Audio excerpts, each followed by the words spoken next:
Hello everyone, welcome to online classes Science class 8th chapter number 12. Name of the chapter is friction. Let's start. You might have seen a driver of a car or a truck slowing down the vehicle at a traffic signal. आपने notice किया होगा कि जो driver होते हैं car या truck के, traffic signal पर जो व्हीकल की जो स्पीड है वो क्या हो जाती है, स्लोइंग डाउन। नेक्स्ट देखिए, you to slow down your bicycle whenever needed by applying brakes. जब आप बाइसिकल पे अप्लाई करते हैं ब्रेक्स तो स्पीड जो बाइसिकल की वो क्या हो जाती है, slow down. Have you ever thought why vehicle slow down when brakes are applied. क्या आपने सोचा है कि जब आप ब्रेक अप्लाई करते हैं तो व्हीकल की जो स्पीड है वो स्लो डाउन क्यों हो जाती है। Not only vehicles, any object, कोई भी object moving over the surface of another object slow down when no external force is applied, when no external force is applied. Finally it stop means उसकी speed क्या हो जाती है after some time zero, यानी कि rest position पे। Condition क्या है कि no external force is applied. यदि कोई ऑब्जेक्ट मूव कर रहा है, आप उसके एक्सटर्नल फोर्स अप्लाइड नहीं करेंगे तो आफ्टर सम टाइम वो ऑब्जेक्ट जो है रेस्ट पोजीशन पे आ जाएगा। रेस्ट मीन्स उसकी जो स्पीड है वो क्या हो जाएगी, जीरो। नेक्स्ट देखिए, why do we slip when we step on a banana peel. जब हम बनाना पील के ऊपर पैर रखते हैं तो हम स्लिप क्यों हो जाते हैं। देखिए फिगर में गिवन भी है, why it is difficult to walk on a smooth, कि जो स्मूथ सरफेस होता है उस पर चलना बहुत मुश्किल होता है। एंड वेट फ्लोर, जो गीला जो फ्लोर होता है उस पर भी चलना मुश्किल होता है। तो यहाँ पे देखिए, अब why fall down when he step on a banana peel. You will find the answer to such question in this chapter. इन्हीं क्वेश्चनों का हम आंसर फाइंड आउट करेंगे इसी चैप्टर में। नेक्स्ट देखिए, force of friction. Gently push a book on a table.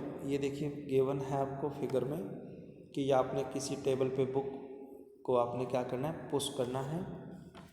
Next देखिए, you observe that it stop after moving for some distance, कि वो कुछ समय के बाद उसकी डिस्टेंस क्या हो जाती है, ये देखिए stop after moving the some distance. Repeat this activity pushing the book from the opposite direction. Does the book stop this time too. Can you think an explanation. Can we say that a force must be acting on the book opposing its motion? This force is called friction of force। अब देखिए आपको क्या given है कि आपने book को push करना है, इस साइड आपने फोर्स किया, फिर आप इसके अपोजिट साइड भी आपने अदर टाइम जब आप एक्टिविटी करेंगे तो बुक की अदर साइड भी आपने बुक को क्या करना है, पुश करना है। पुश करने के बाद बुक जो है आफ्टर सम टाइम उसकी जो स्पीड है वो क्या हो जाती है, स्टॉप, रुक जाती है। तो इसका रीज़न क्या है, because in the opposite direction friction force always act. जिस साइड आप फोर्स को अप्लाई करते हैं उसके अपोजिट हमेशा कौन काम करता है, friction force.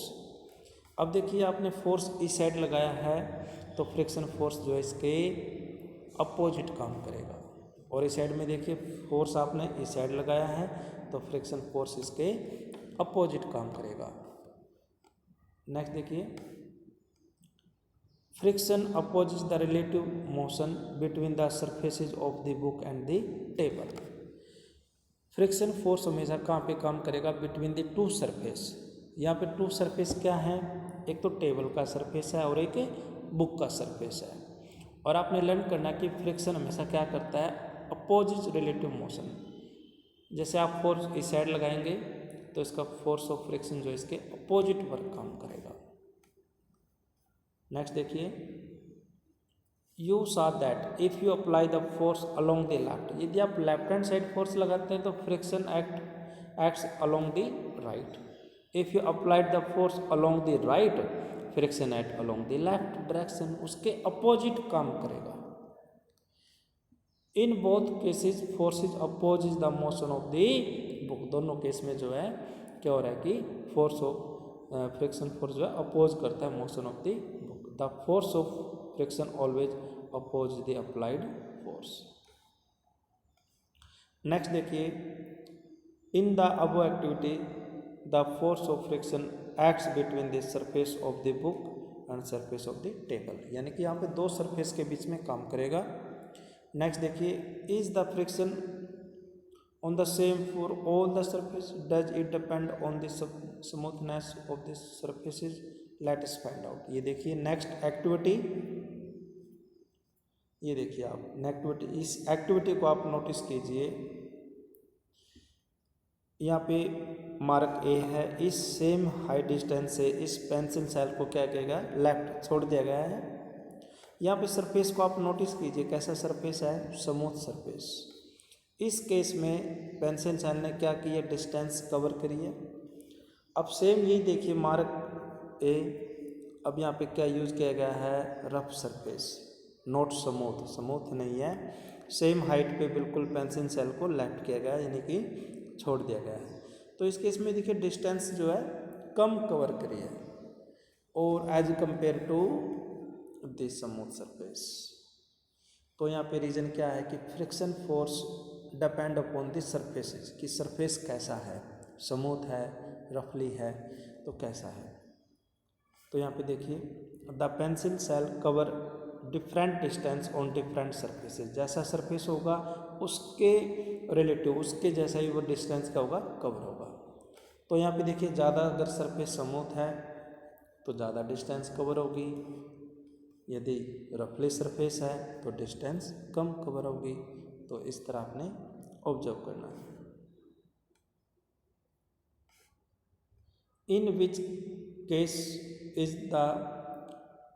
Case is the distance covered on the minimum, की कौन से केस में मिनिमम डिस्टेंस कवर करिए। तो एक्टिविटी बी में केस 2 में, why is the distance covered by the pencil different every time, because friction force depend upon the surfaces, किस पे डिपेंड करता है, सरफेस के ऊपर, कि सरफेस कैसा है, स्मूथ है, वेरी स्मूथ है, रफली है।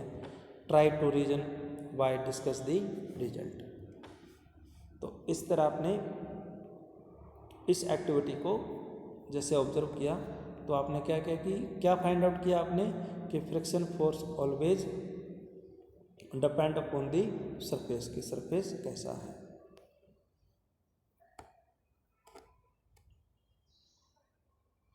नेक्स्ट देखिए,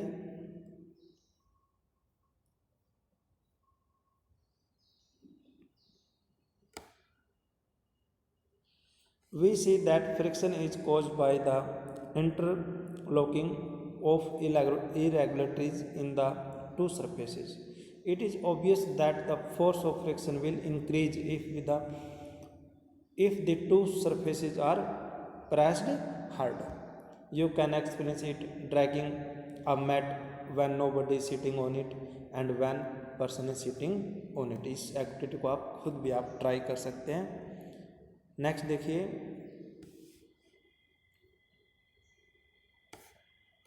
recall your experiences when last time you moved a heavy box from one place to another. यदि बॉक्स हैवी है तो फोर्स भी क्या करना पड़ेगा, आपने अब मोर अप्लाई करना पड़ेगा, more than friction force. If you have no such experiences, get that experiences now. What is easier, to move the box from rest, to move it when it is already in motion। ये भी activity आप घर पर खुद try कर सकते हैं। Next देखिए, the force required to overcome the friction at the instant an object start moving from the rest. यहाँ देखिए, the force required to overcome friction, कि जो आप फोर्स अप्लाई करेंगे वो किससे ज़्यादा होना चाहिए, फ्रिक्शन फोर्स से। Eight the instant object start moving, यदि आप किसी ऑब्जेक्ट को क्या कर रहे हैं, start moving from rest, rest means वो बॉक्स जो है रेस्ट यानी कि उसकी स्पीड 0 है, जब आप उसमें फोर्स अप्लाई करेंगे तो फोर्स जो आपका ग्रेटर देन ज़्यादा होना चाहिए किससे, फ्रिक्शन फोर्स से, तभी तो ऑब्जेक्ट क्या करेगा, मूव करेगा। On the other hand the force required to keep object moving with the same speed is a measure of sliding friction. You have to push the box to keep it moving. देखिए जैसे figure में show है कि force इस side है तो friction of force इसके opposite काम करेगा। यदि ये फोर्स मोर ज़्यादा है किसके कंपेयर में, फ्रिक्शन फोर्स की, तब ये बॉक्स क्या करेगा, आगे की तरफ मूव करेगा। नेक्स्ट देखिए, when the box starts sliding the contact point the on its surface do not get enough time to lock into contact point on the floor, so the sliding friction is slightly smaller than the static